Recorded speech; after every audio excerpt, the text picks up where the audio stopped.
Uncle Neil, is something wrong? It's your parents. I barely registered what he said next. Something about engine failed and no survivors. It felt like the air had been ripped out of my lungs. I wanted to scream, but I couldn't even breathe or speak. My world flipped in an instant. Don't worry, Harmony. I'll take care of you. He hugged me and I felt a bit better. At least I'm not totally alone. Okay, so here's the deal. Most girls my age, totally into makeup tutorials and sighing over cute boys. Me, my idea of a good time is different. I love scaling cliffs, tackling whitewater rapids, or jumping off waterfalls. Sports? You name it, I've played it. Hockey, football, tennis, and my favorite, kickboxing. I'm all about the thrill. If it's bold, I'm sold. Oh, and did I mention my grades are killer too? With a librarian mom and a teacher dad, crushing school was practically in my DNA. And we lived in a cute little home. Perfect? Sure, until the rug was pulled out from under me. You see, I didn't have siblings, but whenever Mom's brother, Uncle Neil, rolled into town with my cousins Blake and Chase, life got way more exciting. We always went up for the wildest challenges. Let's see who could race down this hill the fastest.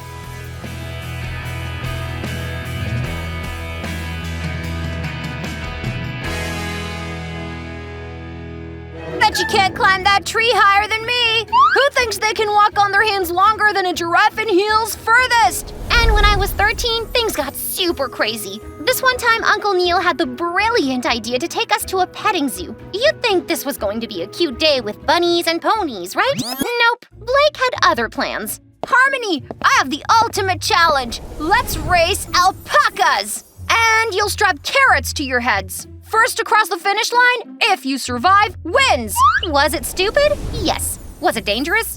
Probably. Did I join in anyway? Absolutely. Blake and I lined up, carrots dangling like bait on our heads, chased by the gate waiting for Blake's signal. On your mark, get set, release the alpacas! The gate swung open and chaos erupted. Turns out alpacas don't just politely follow carrots. Nope, they do what alpacas do best, wreak havoc.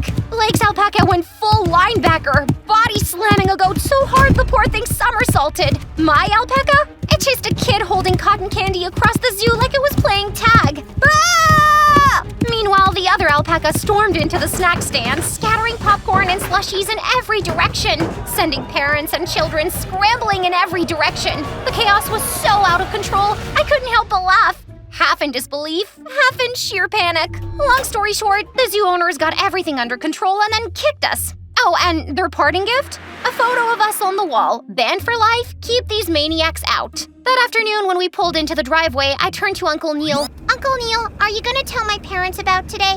Please don't. Pretty please. Okay, I won't. I threw my arms around him, and as promised, Uncle Neil, the king of super cool uncles, actually didn't tell my parents.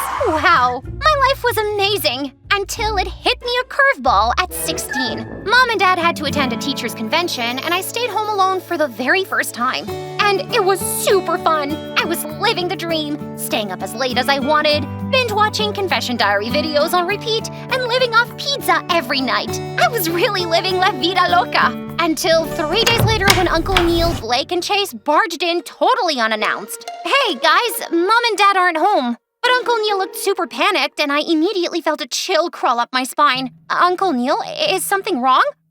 It's your parents. I barely registered what he said next. Something about engine failed and no survivors. It felt like the air had been ripped out of my lungs. I wanted to scream, but I couldn't even breathe or speak. My world flipped in an instant. Don't worry, Harmony. I'll take care of you. He hugged me, and I felt a bit better. At least I'm not totally alone. But let me tell you, nothing was what I expected. The next day, I moved to Uncle Neil's mansion, a gorgeous sprawling house with tennis courts, an outdoor pool, and a basketball court. A perfect dream house. I thought I was about to be treated like royalty, but to my utter shock, when I asked for a tour, Blake and Chase just walked off, totally ignoring me. And what Uncle Neil did next left me in total disbelief. The sweetest uncle dragged my suitcases to the attic. Yes, the attic. The place where dust bunnies hold secret parties and spiders have more rights than I do. This is your room. He tossed my things onto the creaky floorboards. In the middle of the old boxes and broken furniture was a dingy-looking mattress. What? Are you crazy? But nope. The look on his face? Absolutely serious. I'm not sleeping here. You'll do as I say or you can get out of my house. What? Was this really Uncle Neil, or had something completely taken over him? But I had no other choice. I had no family or money. So I spent all night trying to clean that hellhole, and just as I thought I might actually survive it, Uncle Neil waltzed in at 5:30 a.m. Time to wake up. Get going on your chores. My chores? I blinked, still in a daze. Do you think you're gonna live here for free? You've got a full-time job now. You'll be handling all the chores, starting with breakfast. Come on, quick.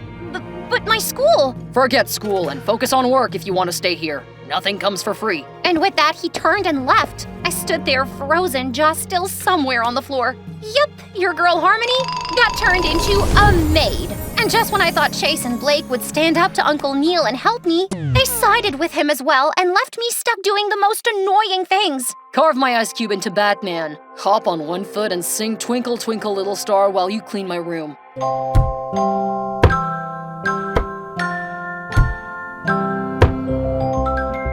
Hey, I only want 50 strands of spaghetti for dinner. I couldn't just let them boss me around, so I decided to turn the tables and pull a few pranks of my own. One time, I totally burnt Chase's favorite shirt. Another time, I scratched Uncle Neil's brand new Lamborghini. And for Blake, I sprinkled itching powder in his shirts. Watching him frantically running around was hilarious. Totally worth it. Sleeping in the attic? Bearable. But being their maid? A total nightmare. I couldn't even go for a walk because the house was locked up tighter than Azkaban. That was my breaking point. So I confronted Uncle Neil as soon as he walked through the door. Do I look like Rapunzel? Why am I locked in? He shrugged like it was no big deal. You're not going to school, so why leave? It's pointless. Wait, you're serious about not sending me back? Absolutely. Why waste money when you're just gonna end up doing chores anyway? Think of this as a crash course in adulting. I wanted to explode. My fists clenched. How could he be so casual about ruining my life? Before I could respond, he added, Now, if you'll excuse me, I've got a date to get ready for. What a moron! I bolted up the stairs. The second I got to my room, I threw myself on the bed, burying my face in the pillow to muffle the sobs. I miss my parents so much. No matter how much I tried to stay strong, moments like this made it impossible to pretend I wasn't broken inside. That night, I couldn't sleep, so I went to the kitchen to get a glass of milk when I heard Uncle Neil and his date arrive. I peeked out from the kitchen as he walked in with a discount Cruella de Vil wearing a fur coat and draped in a real cat like it was a designer scarf. Oh, darling, Mr. Mittens is so unfulfilled. He needs a diamond-studded collar to align his aura, don't you think? I expected Uncle Neil to kick her to the curb, but to my surprise, he pulled out his phone and tapped a few buttons. I just bought Mr. Mittens an entire luxury pet collection, darling. What? He can't even pay for my school, but he's buying diamonds for a frickin' cat? I swear I could feel steam coming out of my ears. He was so gonna regret this. I waited for my moment, and when she went to the washroom, I took out her lipstick, rubbed pepper all over it, and put it right back. 10 minutes later, she applied it and began to scream. Ah! My lips are on fire! God! She grabbed her drink and chugged it. Big mistake. The lizard I dropped in got stuck between her lips and instantly spat it out in panic. The poor thing landed in her dress and she began to dance like she was in a kung fu showdown with invisible ninjas, arms chopping, legs kicking. She didn't even say goodbye. She just bolted out of the house and we never saw her again. After all that drama and a whole month of being stuck inside, I had to clear my head before I strangled someone. When Uncle Neil fell asleep, I threw on a black sweatsuit, tiptoed into his room, and took his key. The moment I stepped outside, it was like magic. And for the first time since, well, everything, I felt like me. After about an hour of jogging, I turned to head back when something caught my eye. In an alley were 3 guys huddled over someone. And when I looked closely, my heart shot into my throat. Oh my God, Chase! As much as I wanted to walk away, I couldn't let Chase get his butt kicked. So I grabbed the nearest trash can and dumped it on one of the guys' head. Chase took on one guy while I squared up with the other. A swift kick to the gut followed by a spin move, then a blow to his leg, and down he went like a sack of potatoes. Chase's guy crumbled 2 seconds later. I barely had time to catch my breath before police sirens blared in the distance. Run! We took off, my heart pounding louder than the sirens. A few blocks away, we finally skidded to a stop. Both of us doubled over, gasping for air. Thanks for the help, bro. He reached out his hand, but as I pulled back my hoodie, he quickly jerked his hand away, looking super shocked. Harmony? What the heck are you doing out of the house? Oh, I don't know. Taking a midnight jog, saving your sorry butt, you know, normal stuff. Thanks. You're welcome. As we walked home, the silence stretched between us, but I couldn't keep it in any longer. Chase, I just don't get it. We used to be close. What happened all of a sudden? Everything changed.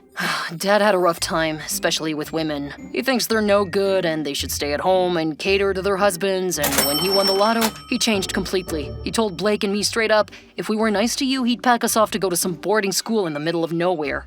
Oh, wow. So Uncle Neil was treating me like trash just because he's messed up and I'm a girl? Ugh, I tried to play it cool, but deep down, it hurt. I miss the cool uncle, the one who snuck me cookies after bedtime and braved the amusement rides that made him sick. I needed him back. I mean, I don't agree with your choice, but I get it. When we got home, Chase walked me to my room. I'm really sorry about how we've treated you, and about Uncle Dave and Aunt Anna. He pulled me into a hug, and for the first time in a long time, I felt a tiny spark of comfort. When he pulled away, he gave me a small smile and walked away. The next morning, I found a key on my dresser, courtesy of Chase. After that incident, Chase started acting way nicer when Uncle Neil wasn't around. I'd got to clean his room, and it was already cleaned. Sometimes the laundry was done, and the kitchen, sparkling. But Blake, same old jerk. Nothing had changed there. One day when no one was home, I decided to get out and explore, and that was when I stumbled upon the coolest place, a kickboxing gym. Wow, I haven't been to a kickboxing gym in ages. I can't wait to get back in my zone. As soon as I walked in, one of the guys in the ring yelled at me. Hey, girlie, did you miss your way to the spa? Normally, I would have let it slide, but after the adrenaline rush last night, I was ready for more. Is your nose a GPS? It always seems to be pointing in the wrong direction. I batted my lashes sweetly, and the guys around him hollered. Hey, why don't you come into the ring and talk that trash? Oh, honey, there's already enough trash in the ring if you ask me. Foaming at the mouth, the guy stormed out of the ring and lunged at me. I sidestepped him and kicked him right in the back of his neck, and he hit the floor hard. The whole gym went silent. That poor guy was so embarrassed he ran out of the gym crying like a baby. Honestly, I kind of loved it. That's when a cute guy walked up to me. Flirtatious smile, tousled hair, and oh, so handsome. I could already feel my heart doing somersaults in my chest. You were amazing. And his voice, as smooth as butter. I flashed a smile. Oh, thank you. The name's Gage. I'm Harmony. Pretty name for a pretty girl. My cheeks glowed redder than a fire truck. So, do you know any good sparring buddies? You're looking at him, dollface. Wow. And just like that, we started sparring. Gage told me it was just him and his dad at home, and I couldn't help but spill my life story about my parents and the mess with Uncle Neil and the boys. It was super easy to talk to him, like I could just be myself without any judgment. I enjoyed it. About an hour later, we took a break, and that's when he hit me with the biggest news. There's a kickboxing tournament coming up. Grand prize is $100,000. I would have entered, but my knee's all messed up. $100,000? That's enough to get me out of Uncle Neil's mess and start fresh. You'd be the first girl to enter if you did. Wait, what? Seriously? Yup. And if you decide to compete, you'd have me as a personal trainer. Champion title 3 years in a row here. I didn't even think twice. This was my shot. Hey, sign me up. All right. When do you want to start practicing? Now? After training, we were all set to hit the gym Monday through Friday when Uncle Neil was at work and the boys were at school. But soon, I found out that Blake was also entering the tournament. And get this, he always came in second place. He was all hyped up about finally winning this year now that the current champ was out of the game. For the next 3 months, I was in full-on beast mode. I had gotten so good at sneaking out that they never suspected a thing. I trained so hard my muscles were sore. Come on, Harmony. Give me 5 more. Winning was my ticket to freedom, and I needed it desperately. And Blake would just have to settle for second place again this year. Finally, the big day arrived. The moment Uncle Neil, Blake, and Chase left for the tournament, Gage picked me up. As we drove to the tournament, my nerves were a mess. Gage must have noticed because when we reached the venue, he looked at me and grabbed my hand, and my heart went boop boop boop boop boop boop boop boop, like really fast. Was he trying to help calm me down, or was he trying to make me more nervous? Harmony, you've worked so hard for this. I believe in you, so let's go win this thing. The energy in the tournament hall was electric as Gage and I walked in. The second Uncle Neil and Blake saw me, their faces went from pure shock to full-on fury. What are you doing here? Uncle Neil looked like he might explode. We weren't at home anymore. Uncle Neil wasn't going to control me. I came to win. I shot Blake a grin. Hope you're ready to take second place. Again. Blake's eyes shot daggers at me. Now I'll have to compete with a girl, huh? Blake stepped forward, but Gage stepped in front of me. It had been so long since anyone had stood up for me, and in that moment, seeing Gage go toe-to-toe with Blake was the most amazing feeling ever. Hey, she's competing whether you like it or not. Before things got too heated, Chase pushed Blake back. Chill, Blake. Save it for the ring. Gage looked at me concerned. You okay? I'm good. It's time to make history. Couldn't agree more, dollface. All that mattered was winning and proving them all wrong. 30 minutes later, I was facing my first opponent. I took them down easily, and with each round the competition got tougher, but I kept my eyes on the prize, freedom. The final round came and it was me against Blake. Was I nervous? No. Was I ready to take him down? Heck yeah! Don't think I'm gonna take on you easy. Be ready to lose. The bell rang and the fight began. It was insane. Blake came out swinging, no mercy. He took the first round easily, but I wasn't backing down. I fought harder and took the second and third rounds, showing everyone just how serious I was. We were tied, and the fourth round was brutal. Blake barely pulled ahead, but then in the final round, I hit harder, faster, and finally, I won! The crowd went absolutely wild as I held up my trophy. I ran straight over to Gage and jumped into his arms. Harmony, you did it! Then out of nowhere, Uncle Neil came charging at me like a bull. But then he stopped dead in his tracks when an older man in a suit stepped in front of me. Mr. Collins, you've got 24 hours to pick up and leave Harmony's house, or I'm calling the cops to evict you. I was stunned. My house? What house? Uncle Neil turned beet red and stormed off, muttering something about ruining everything under his breath. Gage hugged the man. Dad, you made it. He turned to me. Harmony, this is my dad. It's a pleasure to finally meet you, Harmony. I'm your family lawyer. Been looking for you for months. I stared at him. My brain was like, rebooting? Looking for me? Why? Your grandmother left your mom $30 million, and you are the legal heir of it now, after your parents. Wait, what? I stared wide-eyed. So that was the reason Uncle Neil was acting all nice. And it all vanished as soon as my parents left, and he tried to steal my inheritance. Ugh. Yes, and he purchased that house with your money, so it's practically yours. Suddenly, my brain went into overdrive. Was this why Uncle Neil tried to keep me locked away, so I wouldn't find it all? Oh, that greedy jerk. Let's finish this chat over a victory dinner, shall we? And guys, let me tell you, that victory dinner was everything. Not only did I get to celebrate crushing that tournament, but I was finally free from Uncle Neil's grip. Plus, I was signing all these papers that put my inheritance back where it belonged, in my hands. Uncle Neil officially cut off from all my accounts. And I was finally free. When I got back to the mansion that night, the house was empty. I headed up to the attic and found a note from Chase. Congrats on the win, cuz. Seriously, I'm sorry for everything. I know we messed up, but I hope we can catch up soon. Honestly, it was bittersweet. Even after everything, part of me still cared about them. Crazy, right? I sold the house, told Gage and his dad goodbye, and moved back home to the place where my parents' memories lived, where I could feel close to them again. A few weeks later, I was going through some old pictures, feeling a little nostalgic, when I heard a knock at the door. I opened it, and there he was. Gage, what are you doing here? Even though I was shocked, I was happy to see him. Gage pulled me into the sweetest kiss. OMG, I could barely breathe. And for a second, the world felt like it didn't exist outside of us at that moment. When he pulled back, his eyes were sparkling. You didn't think I'd let go of the most amazing girl I've ever met, do you? Oh, that was it. My heart had officially melted.